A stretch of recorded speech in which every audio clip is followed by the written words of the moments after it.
네, 지금부터 제21차 수석 보좌관 회의를 시작하겠습니다. 대통령님의 모든 말씀이 있겠습니다. 네,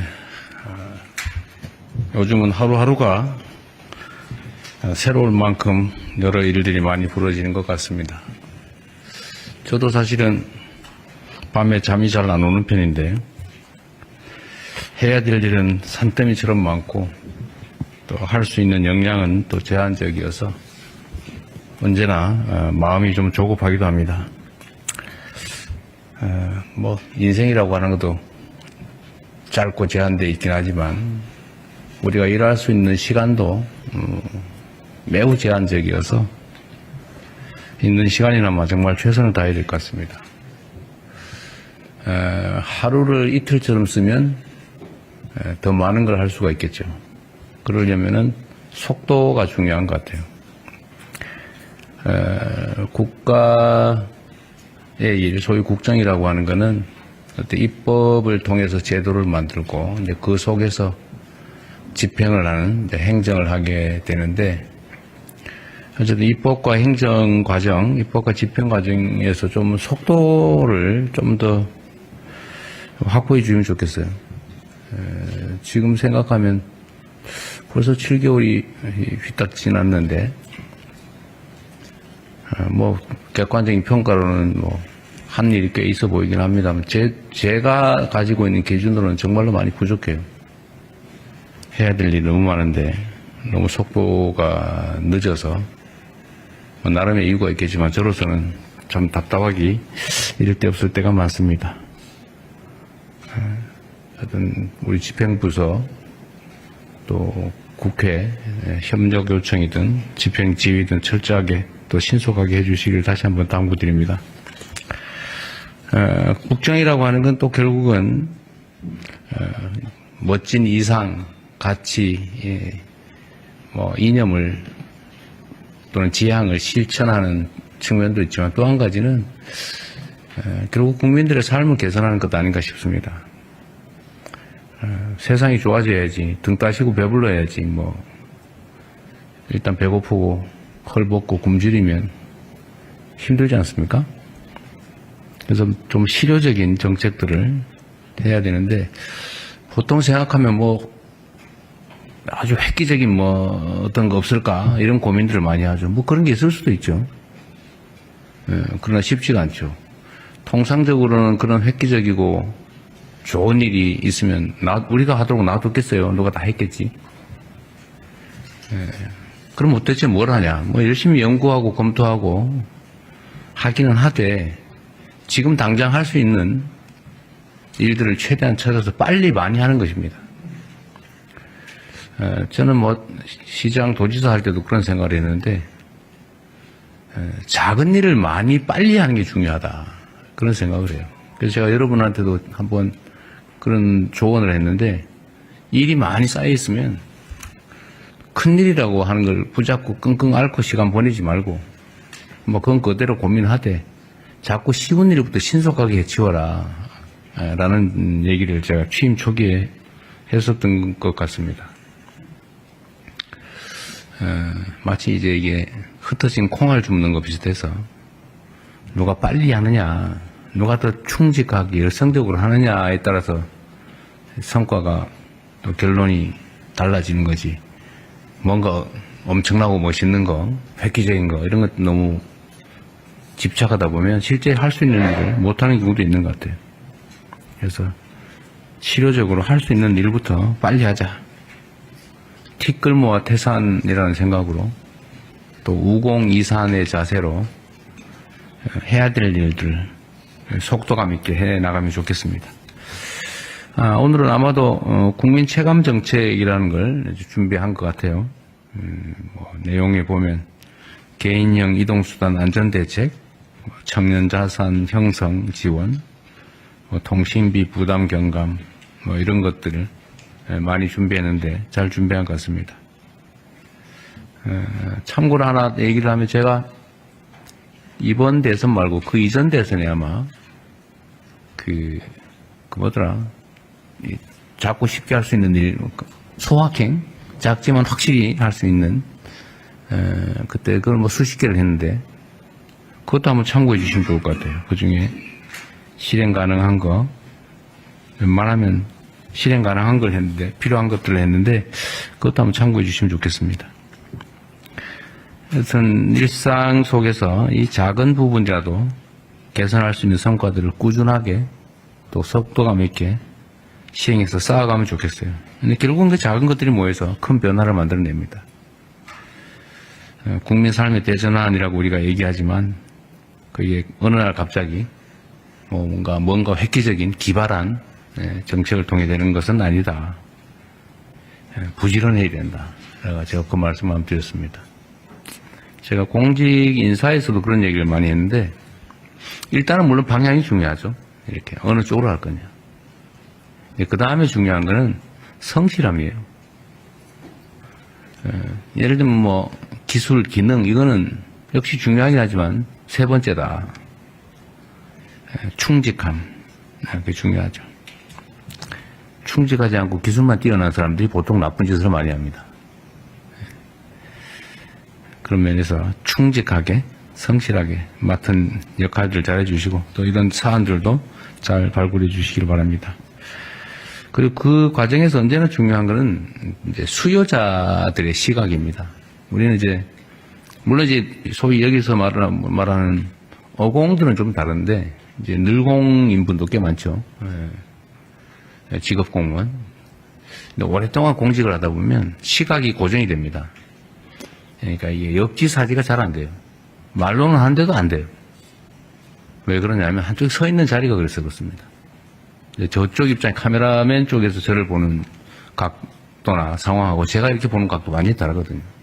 근데 저는 저쪽에 서 있을 일이 없기 때문에 저쪽 우리 카메라맨께서 어떻게 보는지 저는 잘 몰라요. 물론 다행히 이제 방송 화면으로 볼 수는 있죠. 근데 그렇게도 잘 안 되는 게 이 공직사회이기 때문에 보통은 공급자적 마인드라고 하는 게 이제 문제가 됩니다. 뭐 잘하려고 하는데 안 돼요. 보는데도 안 보여요. 그런 걸 인정을 좀 하고 언제나 수요자 측, 우리 국민들의 시선으로 좀 보도록 노력해야 된다. 그분들 직접 만나서 얘기 듣는 게 제일 좋죠. 직접 만날 수 없다면 그분들이 모이는 자리에서 하는 얘기들이라도 잘 봐야죠.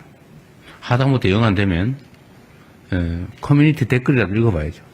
도대체 뭔 생각을 하고 무슨 얘기를 하고 사나, 뭘 바라는가, 뭔 문제 지적을 하는가 이런 걸 좀 봐야죠.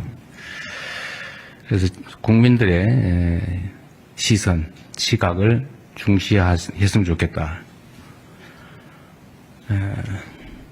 하여튼 실행 가능한 것들을 최대한 신속하게 찾아내서 최대한 신속하게 집행하자라는 말씀을 드립니다. 여러분들은 직접 집행한 사람은 아니고 집행하도록 이렇게 아이디어를 주고 또 논의하고 지휘하는 쪽에 있는 사람들이니까 집행부서들이 열심히 잘할 수 있도록 잘 조언하기 바랍니다. AI 얘기를 좀 잠깐 해야 될 것 같아요. 지금 뭐 인공지능과 관련해서는 참 말이 많습니다. 뭐 주장도 많고 저도 뭐 아주 자세히는 잘 모르겠어요. 그러나 한 가지는 알죠. 피할 수 없다. 엄청나게 중요하다. 앞으로 사회의 중심이 될 거다. 이게 우리 국민들의 또는 인류의 삶을 통째로 바꿀 거다 정도는 감이 옵니다. 그런데 이 문제에 있어서 우리가 대비를 해야 되는데 그러기 위해서는 일단 좀 알아야 되고 우리만 아는 것으로는 부족하고 우리 공동체 구성원들도 그 내용을 충분히 좀 숙지하고 적응하고 가능하면 그것을 나아가서 적극적으로 활용할 수 있게 만들어 드려야 되겠죠.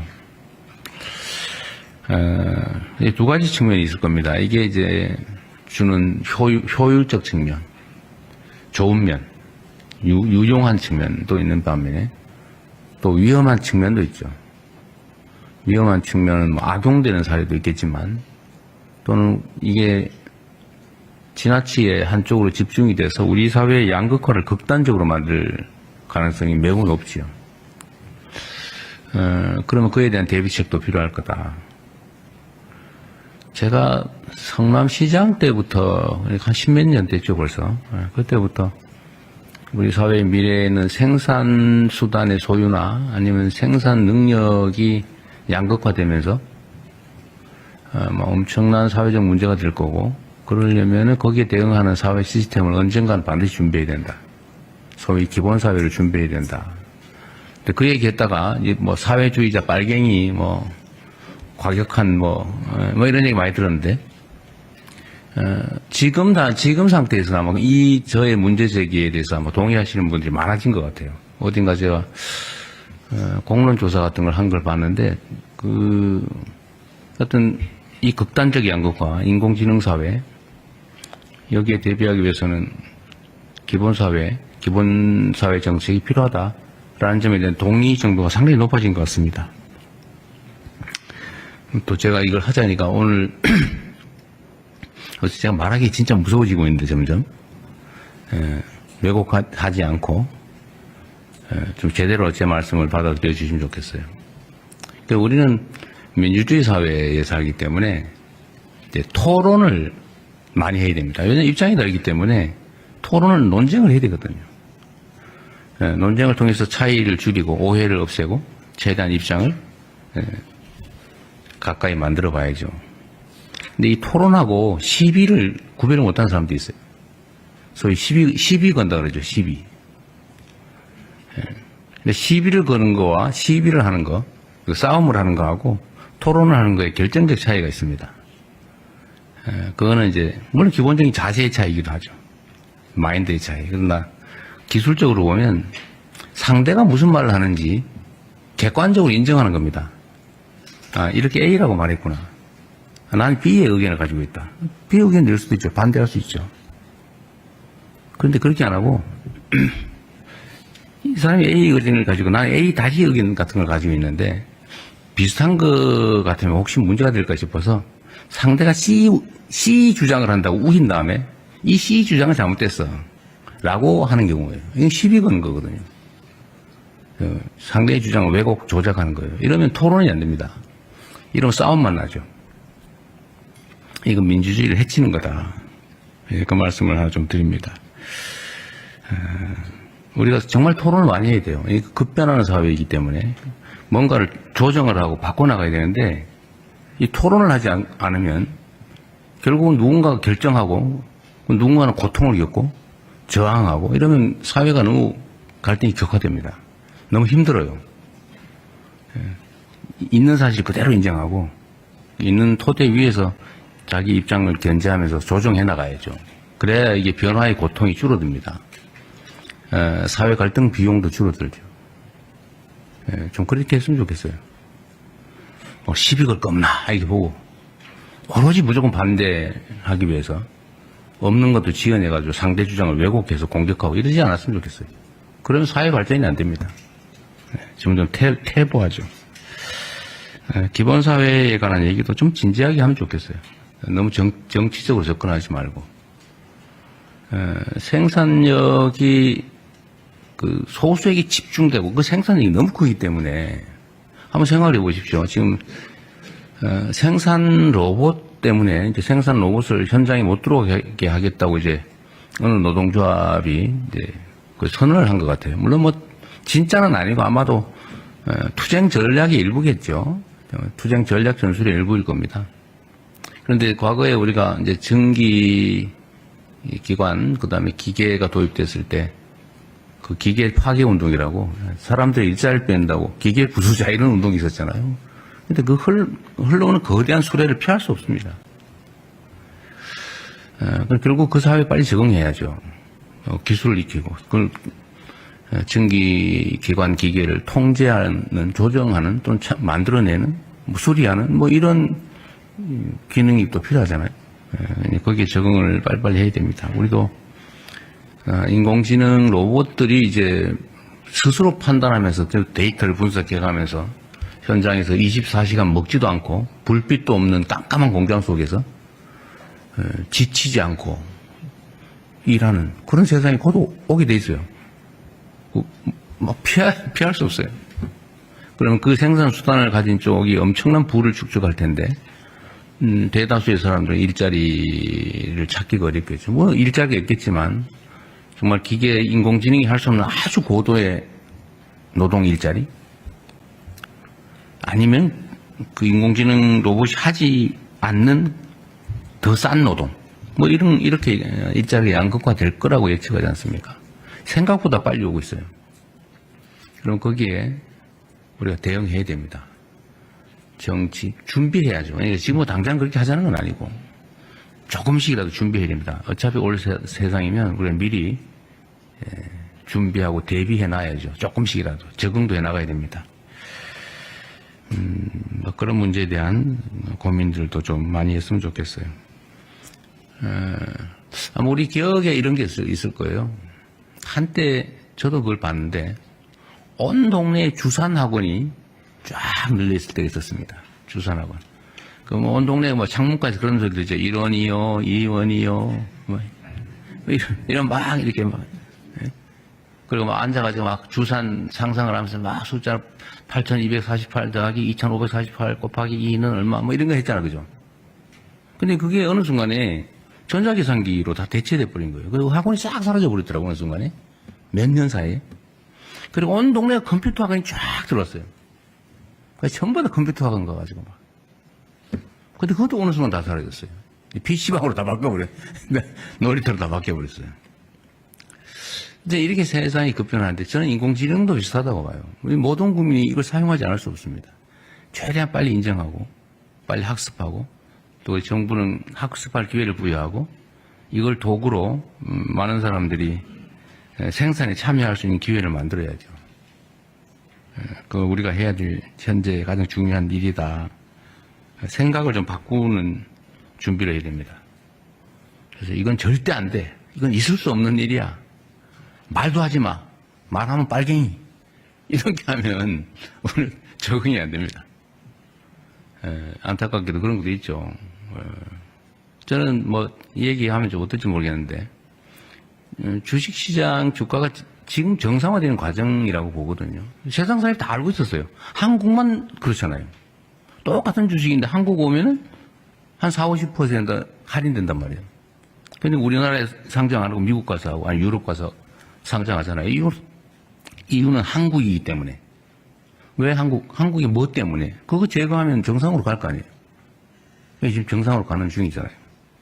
근데 이걸 인정 못하는 사람도 있어요. 그럴 리가 없어.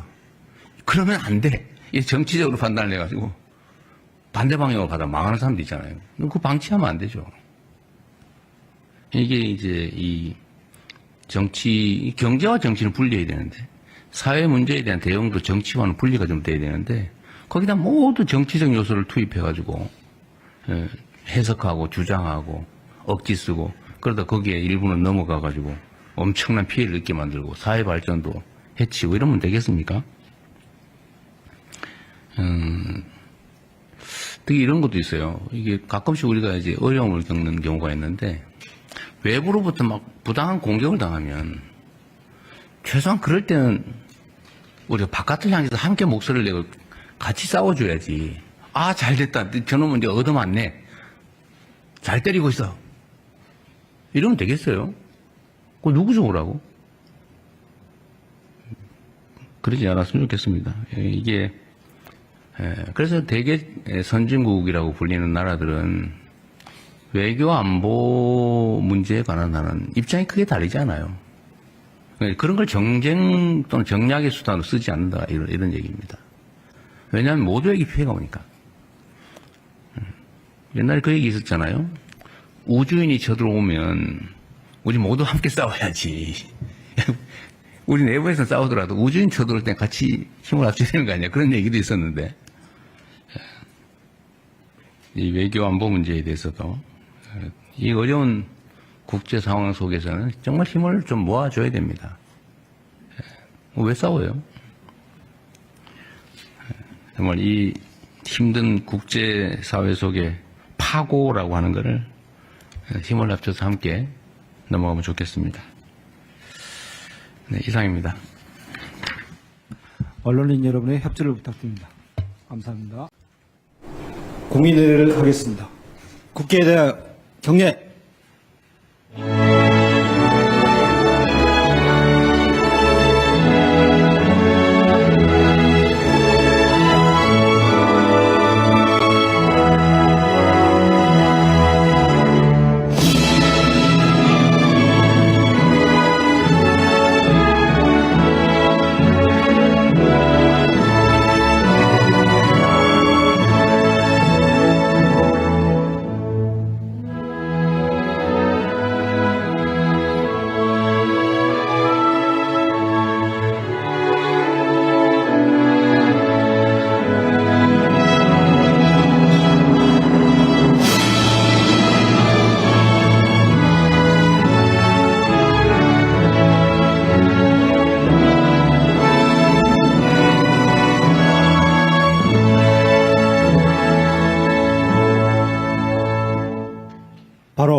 모두 자리에 앉아주시기 바랍니다.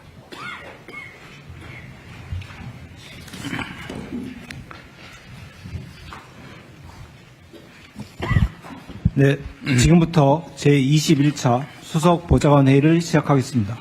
대통령님의 모든 말씀이 있겠습니다. 네. 요즘은 하루하루가 새로울 만큼 여러 일들이 많이 벌어지는 것 같습니다. 저도 사실은 밤에 잠이 잘 안 오는 편인데 해야 될 일은 산더미처럼 많고 또 할 수 있는 역량은 또 제한적이어서 언제나 마음이 좀 조급하기도 합니다. 뭐 인생이라고 하는 것도 짧고 제한되어 있긴 하지만 우리가 일할 수 있는 시간도 매우 제한적이어서 있는 시간이나마 정말 최선을 다해야 될 것 같습니다. 하루를 이틀처럼 쓰면 더 많은 걸 할 수가 있겠죠. 그러려면은 속도가 중요한 것 같아요. 국가의 일, 소위 국정이라고 하는 것은 어떤 입법을 통해서 제도를 만들고 이제 그 속에서 집행을 하는 이제 행정을 하게 되는데 어쨌든 입법과 행정 과정, 입법과 집행 과정에서 좀 속도를 좀 더 확보해 주면 좋겠어요. 지금 생각하면 벌써 7개월이 휘딱 지났는데 뭐 객관적인 평가로는 뭐 한 일이 꽤 있어 보이긴 합니다만 제가 가지고 있는 기준으로는 정말로 많이 부족해요. 해야 될 일이 너무 많은데 너무 속도가 늦어서 뭐 나름의 이유가 있겠지만 저로서는 참 답답하기 이럴 데 없을 때가 많습니다. 하여튼 우리 집행부서 또 국회 협력 요청이든 집행 지휘든 철저하게 또 신속하게 해주시길 다시 한번 당부드립니다. 국정이라고 하는 건 또 결국은 멋진 이상, 가치, 뭐 이념을 또는 지향을 실천하는 측면도 있지만 또 한 가지는 결국 국민들의 삶을 개선하는 것 아닌가 싶습니다. 세상이 좋아져야지, 등 따시고 배불러야지, 뭐 일단 배고프고 헐벗고 굶주리면 힘들지 않습니까? 그래서 좀 실효적인 정책들을 해야 되는데 보통 생각하면 뭐 아주 획기적인 뭐 어떤 거 없을까 이런 고민들을 많이 하죠. 뭐 그런 게 있을 수도 있죠. 그러나 쉽지가 않죠. 통상적으로는 그런 획기적이고 좋은 일이 있으면 우리가 하도록 놔뒀겠어요. 누가 다 했겠지. 그럼 도대체 뭘 하냐. 뭐 열심히 연구하고 검토하고 하기는 하되 지금 당장 할 수 있는 일들을 최대한 찾아서 빨리 많이 하는 것입니다. 저는 뭐 시장 도지사 할 때도 그런 생각을 했는데 작은 일을 많이 빨리 하는 게 중요하다 그런 생각을 해요. 그래서 제가 여러분한테도 한번 그런 조언을 했는데 일이 많이 쌓여 있으면 큰일이라고 하는 걸 붙잡고 끙끙 앓고 시간 보내지 말고 뭐 그건 그대로 고민하되 자꾸 쉬운 일부터 신속하게 해치워라 라는 얘기를 제가 취임 초기에 했었던 것 같습니다. 마치 이제 이게 흩어진 콩알 줍는 거 비슷해서 누가 빨리 하느냐 누가 더 충직하게 열성적으로 하느냐에 따라서 성과가 또 결론이 달라지는 거지. 뭔가 엄청나고 멋있는 거, 획기적인 거 이런 것도 너무 집착하다 보면 실제 할 수 있는 일을 못하는 경우도 있는 것 같아요. 그래서 실효적으로 할 수 있는 일부터 빨리 하자. 티끌모아 태산이라는 생각으로 또 우공이산의 자세로 해야 될 일들 속도감 있게 해나가면 좋겠습니다. 오늘은 아마도 국민 체감 정책이라는 걸 준비한 것 같아요. 뭐 내용에 보면 개인형 이동수단 안전대책, 청년 자산 형성 지원, 통신비 부담 경감, 뭐 이런 것들을 많이 준비했는데 잘 준비한 것 같습니다. 참고로 하나 얘기를 하면 제가 이번 대선 말고 그 이전 대선에 아마 작고 쉽게 할 수 있는 일, 소확행, 작지만 확실히 할 수 있는, 그때 그걸 뭐 수십 개를 했는데, 그것도 한번 참고해 주시면 좋을 것 같아요. 그 중에 실행 가능한 거, 웬만하면 실행 가능한 걸 했는데, 필요한 것들을 했는데, 그것도 한번 참고해 주시면 좋겠습니다. 하여튼, 일상 속에서 이 작은 부분이라도 개선할 수 있는 성과들을 꾸준하게 또 속도감 있게 시행해서 쌓아가면 좋겠어요. 근데 결국은 그 작은 것들이 모여서 큰 변화를 만들어냅니다. 국민 삶의 대전환이라고 우리가 얘기하지만 그게 어느 날 갑자기 뭔가 획기적인 기발한 정책을 통해 되는 것은 아니다. 부지런해야 된다. 제가 그 말씀 한번 드렸습니다. 제가 공직 인사에서도 그런 얘기를 많이 했는데 일단은 물론 방향이 중요하죠. 이렇게 어느 쪽으로 할 거냐. 그 다음에 중요한 거는 성실함이에요. 예를 들면 기술, 기능 이거는 역시 중요하긴 하지만 세 번째다. 충직함. 그게 중요하죠. 충직하지 않고 기술만 뛰어난 사람들이 보통 나쁜 짓을 많이 합니다. 그런 면에서 충직하게 성실하게 맡은 역할들을 잘 해주시고 또 이런 사안들도 잘 발굴해 주시길 바랍니다. 그리고 그 과정에서 언제나 중요한 것은 이제 수요자들의 시각입니다. 우리는 물론 소위 여기서 말하는 어공들은 좀 다른데 이제 늘공인 분도 꽤 많죠. 직업 공무원. 근데 오랫동안 공직을 하다 보면 시각이 고정이 됩니다. 그러니까 이게 역지사지가 잘 안 돼요. 말로는 하는데도 안 돼요. 왜 그러냐면 한쪽에 서 있는 자리가 그래서 그렇습니다. 저쪽 입장 카메라맨 쪽에서 저를 보는 각도나 상황하고 제가 이렇게 보는 각도 많이 다르거든요. 근데 저는 저쪽에 서 있을 일이 없기 때문에 저쪽 우리 카메라맨께서 어떻게 보는지 저는 잘 몰라요. 물론 다행히 이제 방송 화면으로 볼 수는 있죠. 근데 그렇게도 잘 안 되는 게 이 공직사회이기 때문에 보통은 공급자적 마인드라고 하는 게 이제 문제가 됩니다. 잘하려고 하는데 안 돼요. 보는데도 안 보여요. 이제 그런 걸 인정을 좀 하고 언제나 수요자 측, 우리 국민들의 시선으로 좀 보도록 노력해야 된다. 그분들 직접 만나서 얘기 듣는 게 제일 좋죠. 직접 만날 수 없다면 그분들이 모이는 자리에서 하는 얘기들이라도 잘 봐야죠. 하다못해 영 안 되면 커뮤니티 댓글이라도 읽어봐야죠. 도대체 뭔 생각을 하고 무슨 얘기를 하고 사나, 뭘 바라는가, 뭔 문제 지적을 하는가 이런 걸 좀 봐야죠. 그래서 국민들의 시선, 시각을 중시했으면 좋겠다. 하여튼 실행 가능한 것들을 최대한 신속하게 찾아내서 최대한 신속하게 집행하자라는 말씀을 드립니다. 여러분들은 직접 집행한 사람은 아니고 집행하도록 이렇게 아이디어를 주고 또 논의하고 지휘하는 쪽에 있는 사람들이니까 집행부서들이 열심히 잘할 수 있도록 잘 조언하기 바랍니다. AI 얘기를 좀 잠깐 해야 될 것 같아요. 지금 인공지능과 관련해서는 참 말이 많습니다. 주장도 많고 저도 아주 자세히는 잘 모르겠어요. 그러나 한 가지는 알죠. 피할 수 없다. 엄청나게 중요하다. 앞으로 사회의 중심이 될 거다. 이게 우리 국민들의 또는 인류의 삶을 통째로 바꿀 거다 정도는 감이 옵니다.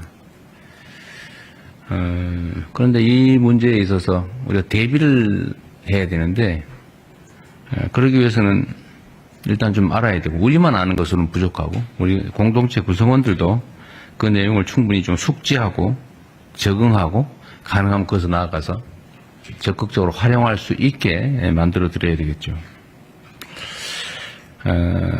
두 가지 측면이 있을 겁니다. 이게 이제 주는 효율적 측면, 좋은 면, 유용한 측면도 있는 반면에 또 위험한 측면도 있죠. 위험한 측면은 악용되는 사례도 있겠지만 또는 이게 지나치게 한쪽으로 집중이 돼서 우리 사회의 양극화를 극단적으로 만들 가능성이 매우 높지요. 그러면 그에 대한 대비책도 필요할 거다. 제가 성남시장 때부터, 한 십몇 년 됐죠, 벌써. 그때부터 우리 사회의 미래에는 생산 수단의 소유나 아니면 생산 능력이 양극화되면서 엄청난 사회적 문제가 될 거고, 그러려면 거기에 대응하는 사회 시스템을 언젠간 반드시 준비해야 된다. 소위 기본 사회를 준비해야 된다. 근데 그 얘기했다가 뭐 사회주의자 빨갱이 뭐 과격한 뭐 이런 얘기 많이 들었는데, 지금 상태에서 아마 이 저의 문제 제기에 대해서 아마 동의하시는 분들이 많아진 것 같아요. 어딘가 제가 공론 조사 같은 걸 한 걸 봤는데, 어떤 이 극단적 양극화, 인공지능 사회, 여기에 대비하기 위해서는 기본 사회 정책이 필요하다라는 점에 대한 동의 정도가 상당히 높아진 것 같습니다. 또 제가 이걸 하자니까 오늘 제가 말하기 진짜 무서워지고 있는데 점점 왜곡하지 않고 좀 제대로 제 말씀을 받아들여 주시면 좋겠어요. 그러니까 우리는 민주주의 사회에 살기 때문에 이제 토론을 많이 해야 됩니다. 왜냐하면 입장이 다르기 때문에 토론은 논쟁을 해야 되거든요. 논쟁을 통해서 차이를 줄이고 오해를 없애고 최대한 입장을 가까이 만들어 봐야죠. 근데 이 토론하고 시비를 구별을 못하는 사람도 있어요. 소위 시비 건다 그러죠. 시비. 근데 시비를 거는 거와 시비를 하는 거, 싸움을 하는 거하고 토론을 하는 거에 결정적 차이가 있습니다. 그거는 이제 물론 기본적인 자세의 차이이기도 하죠. 마인드의 차이. 그러나 기술적으로 보면 상대가 무슨 말을 하는지 객관적으로 인정하는 겁니다. 이렇게 A라고 말했구나. 나는 B의 의견을 가지고 있다. B의 의견을 낼 수도 있죠. 반대할 수 있죠. 그런데 그렇게 안 하고 이 사람이 A 의견을 가지고 나는 A 다시 의견 같은 걸 가지고 있는데 비슷한 거 같으면 혹시 문제가 될까 싶어서 상대가 C 주장을 한다고 우긴 다음에 이 C 주장은 잘못됐어 라고 하는 경우예요. 이건 시비 거는 거거든요. 상대의 주장을 왜곡 조작하는 거예요. 이러면 토론이 안 됩니다. 이러면 싸움만 나죠. 이건 민주주의를 해치는 거다. 그 말씀을 하나 좀 드립니다. 우리가 정말 토론을 많이 해야 돼요. 급변하는 사회이기 때문에 뭔가를 조정을 하고 바꿔나가야 되는데 이 토론을 하지 않으면 결국은 누군가가 결정하고 누군가는 고통을 겪고 저항하고 이러면 사회가 너무 갈등이 격화됩니다. 너무 힘들어요. 있는 사실 그대로 인정하고 있는 토대 위에서 자기 입장을 견제하면서 조정해 나가야죠. 그래야 이게 변화의 고통이 줄어듭니다. 사회 갈등 비용도 줄어들죠. 좀 그렇게 했으면 좋겠어요. 시비 걸 겁나 이렇게 보고 오로지 무조건 반대하기 위해서 없는 것도 지어내가지고 상대 주장을 왜곡해서 공격하고 이러지 않았으면 좋겠어요. 그러면 사회 발전이 안 됩니다. 지금 좀 퇴보하죠. 기본 사회에 관한 얘기도 좀 진지하게 하면 좋겠어요. 너무 정치적으로 접근하지 말고. 생산력이 그 소수에게 집중되고 그 생산력이 너무 크기 때문에 한번 생각해 보십시오. 지금 생산 로봇 때문에 이제 생산 로봇을 현장에 못 들어오게 하겠다고 이제 어느 노동조합이 이제 그 선언을 한 것 같아요. 물론 뭐 진짜는 아니고 아마도 투쟁 전략의 일부겠죠. 투쟁 전략 전술의 일부일 겁니다. 그런데 과거에 우리가 이제 전기 기관 그다음에 기계가 도입됐을 때 그 기계 파괴 운동이라고 사람들이 일자리를 뺀다고 기계 부수자 이런 운동이 있었잖아요. 근데 그 흘러오는 거대한 수레를 피할 수 없습니다. 결국 그 사회에 빨리 적응해야죠. 기술을 익히고 그걸 전기기관 기계를 통제하는, 조정하는 또는 만들어내는, 수리하는 뭐 이런 기능이 또 필요하잖아요. 거기에 적응을 빨리빨리 해야 됩니다. 우리도 인공지능 로봇들이 이제 스스로 판단하면서 데이터를 분석해가면서 현장에서 24시간 먹지도 않고 불빛도 없는 깜깜한 공장 속에서 지치지 않고 일하는 그런 세상이 곧 오게 돼 있어요. 뭐 피할 수 없어요. 그러면 그 생산 수단을 가진 쪽이 엄청난 부를 축적할 텐데 대다수의 사람들은 일자리를 찾기가 어렵겠죠. 뭐 일자리가 있겠지만 정말 기계 인공지능이 할 수 없는 아주 고도의 노동 일자리 아니면 그 인공지능 로봇이 하지 않는 더 싼 노동 뭐 이렇게 일자리가 양극화될 거라고 예측하지 않습니까? 생각보다 빨리 오고 있어요. 그럼 거기에 우리가 대응해야 됩니다. 정치 준비해야죠. 그러니까 지금 뭐 당장 그렇게 하자는 건 아니고 조금씩이라도 준비해야 됩니다. 어차피 올 세상이면 우리가 미리 준비하고 대비해 놔야죠. 조금씩이라도 적응도 해 나가야 됩니다. 뭐 그런 문제에 대한 고민들도 좀 많이 했으면 좋겠어요. 아마 우리 기억에 이런 게 있을 거예요. 한때 저도 그걸 봤는데 온 동네에 주산학원이 쫙 늘려있을 때가 있었습니다. 주산학원. 온 동네에 뭐 창문까지 그런 소리들 있죠. 1원이요, 2원이요, 뭐, 이런 막 이렇게 막. 예? 그리고 막 앉아가지고 막 주산 상상을 하면서 막 숫자 8248 더하기 2548 곱하기 2는 얼마 뭐 이런 거 했잖아. 그죠? 근데 그게 어느 순간에 전자계산기로 다 대체돼 버린 거예요. 그리고 학원이 싹 사라져 버렸더라고요. 어느 순간에. 몇 년 사이에. 그리고 온 동네가 컴퓨터 학원이 쫙 들어왔어요. 전부 다 컴퓨터 학원 가가지고 막. 근데 그것도 어느 순간 다 사라졌어요. PC방으로 다 바꿔버려요. 놀이터로 다 바뀌어버렸어요. 이제 이렇게 세상이 급변하는데 저는 인공지능도 비슷하다고 봐요. 우리 모든 국민이 이걸 사용하지 않을 수 없습니다. 최대한 빨리 인정하고, 빨리 학습하고, 또 우리 정부는 학습할 기회를 부여하고, 이걸 도구로 많은 사람들이 생산에 참여할 수 있는 기회를 만들어야죠. 그 우리가 해야 될 현재 가장 중요한 일이다. 생각을 좀 바꾸는 준비를 해야 됩니다. 그래서 이건 절대 안 돼. 이건 있을 수 없는 일이야. 말도 하지 마. 말하면 빨갱이. 이렇게 하면 오늘 적응이 안 됩니다. 안타깝게도 그런 것도 있죠. 저는 뭐 이 얘기하면 좀 어떨지 모르겠는데 주식시장 주가가 지금 정상화되는 과정이라고 보거든요. 세상 사람이 다 알고 있었어요. 한국만 그렇잖아요.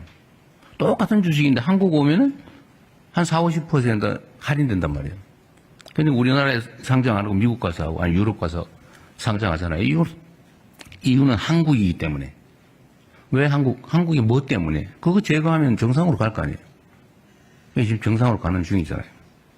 근데 이걸 인정 못하는 사람들이 있어요. 그럴 리가 없어. 그러면 안 돼. 이 정치적으로 판단을 해가지고 반대 방향으로 가다 망하는 사람도 있잖아요. 그거 방치하면 안 되죠. 이게 이제 이 경제와 정치는 분리해야 되는데, 사회 문제에 대한 대응도 정치와는 분리가 좀 돼야 되는데, 거기다 모두 정치적 요소를 투입해가지고 해석하고 주장하고 억지 쓰고, 그러다 거기에 일부는 넘어가가지고 엄청난 피해를 입게 만들고 사회 발전도 해치고 이러면 되겠습니까? 특히 이런 것도 있어요. 이게 가끔씩 우리가 이제 어려움을 겪는 경우가 있는데, 외부로부터 막 부당한 공격을 당하면 최소한 그럴 때는 우리가 바깥을 향해서 함께 목소리를 내고 같이 싸워줘야지. 아, 잘 됐다. 저놈은 이제 얻어맞네. 잘 때리고 있어. 이러면 되겠어요? 그거 누구 좋으라고? 그러지 않았으면 좋겠습니다. 이게 그래서 대개 선진국이라고 불리는 나라들은 외교 안보 문제에 관한 하는 입장이 크게 다르지 않아요. 그런 걸 정쟁 또는 정략의 수단으로 쓰지 않는다, 이런 얘기입니다. 왜냐하면 모두에게 피해가 오니까. 옛날에 그 얘기 있었잖아요. 우주인이 쳐들어오면 우리 모두 함께 싸워야지. 우리 내부에서 싸우더라도 우주인 쳐들어올 땐 같이 힘을 합쳐야 되는 거 아니야. 그런 얘기도 있었는데, 이 외교 안보 문제에 대해서도 이 어려운 국제 상황 속에서는 정말 힘을 좀 모아줘야 됩니다. 왜 싸워요? 정말 이 힘든 국제 사회 속에 파고라고 하는 것을 힘을 합쳐서 함께 넘어가면 좋겠습니다. 네, 이상입니다. 언론인 여러분의 협조를 부탁드립니다. 감사합니다. 공인의례를 하겠습니다. 국회에 대한 경례.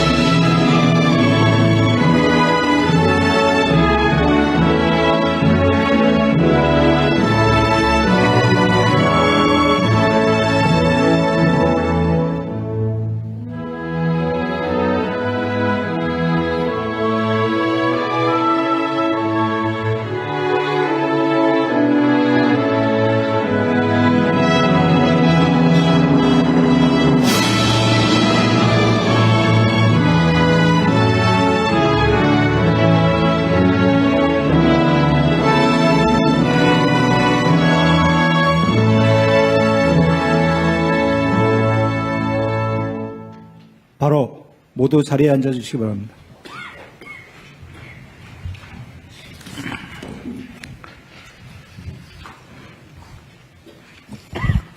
네, 지금부터 제21차 수석 보좌관 회의를 시작하겠습니다.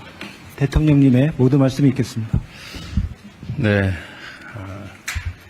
요즘은 하루하루가 새로울 만큼 여러 일들이 많이 벌어지는 것 같습니다. 저도 사실은 밤에 잠이 잘 안 오는 편인데 해야 될 일은 산더미처럼 많고 또 할 수 있는 역량은 또 제한적이어서 언제나 마음이 좀 조급하기도 합니다. 뭐 인생이라고 하는 것도 짧고 제한되어 있긴 하지만 우리가 일할 수 있는 시간도 매우 제한적이어서 있는 시간이나마 정말 최선을 다해야 될 것 같습니다. 하루를 이틀처럼 쓰면 더 많은 걸 할 수가 있겠죠. 그러려면은 속도가 중요한 것 같아요.